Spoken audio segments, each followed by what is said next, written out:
अध्यक्ष महोदय, राज्यपाल महोदय ने अपने अभिभाषण में शहीदों का जिक्र किया, शहीदों के विचारों को आत्मसात करने का जिक्र किया, लेकिन मैं कहना चाहता हूं कि शहीदों के उन्हें माला चढ़ाना, उनके विचारों को आत्मसात करने से कहीं ज्यादा जरूरी है शहीदों को सम्मान देना।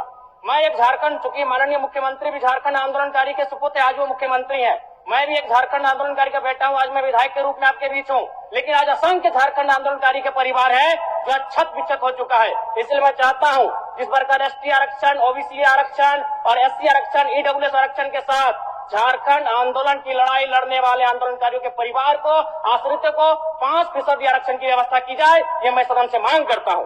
अध्यक्ष महोदय। सदस्य जयराम जी बोलिए, बोलिए आप बोलिए।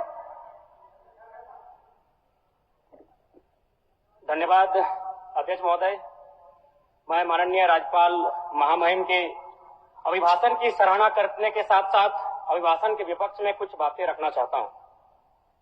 माननीय राज्यपाल के अभिभाषण क्रम संख्या 6 में केंद्र सरकार से 1,36,000 करोड़ वापस लाने की बात कही है और सही भी है, और हर एक राज्य को उसका बाकी पैसा मिलना चाहिए, उनका हक मिलना चाहिए।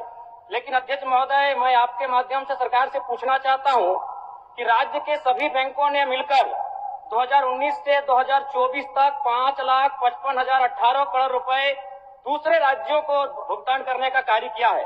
बैंक में जो पैसा डिपॉजिट होता है वो दूसरे स्टेट को जाता है, और अगर अभी देखा जाए तो झारखंड का सीडी रेशियो मात्र 36% है, जबकि आप तुलनात्मक अध्ययन करें तो आंध्र प्रदेश का सीडी रेशियो 110 के आसपास होता है, तमिलनाडु का सीडी रेशियो 115 के आसपास होता है। और सबसे महत्वपूर्ण बात कि बैंकर समिति के अध्यक्ष माननीय मुख्यमंत्री होते हैं। अगर इस पैसे को हम लोग बचा के अपने राज्य में ले आते हैं तो लोन के माध्यम से यहाँ के युवा, यहाँ के महिलाओं को अगर निर्गत कराते हैं तो बहुत बड़ी समस्याओं का निदान होगा। इसलिए मैं चाहता हूं कि सत्ता का ध्यान इस ओर आकृष्ट हो। मैं आगे अध्यक्ष महोदय, राज्यपाल महोदय ने अपने अभिभाषण में शहीदों का जिक्र किया, शहीदों के विचारों को आत्मसात करने का जिक्र किया, लेकिन मैं कहना चाहता हूं कि शहीदों के उन्हें माला चढ़ाना, उनके विचारों को आत्मसात करने से कहीं ज्यादा जरूरी है शहीदों को सम्मान देना।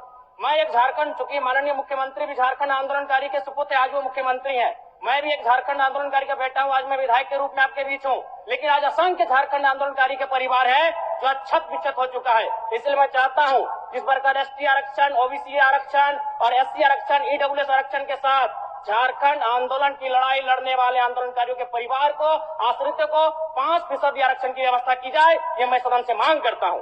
अध्यक्ष महोदय, थोड़ा सा और समय लूंगा। अब हो गया जयराम, जब सरकार का उत्तर होना है अब सरकार, फिर बाद में फिर सेकंड पारी में मौका मिलेगा। मान्यवर 30 सेकंड, मान्यवर 30 सेकंड। चलिए बोल लीजिए।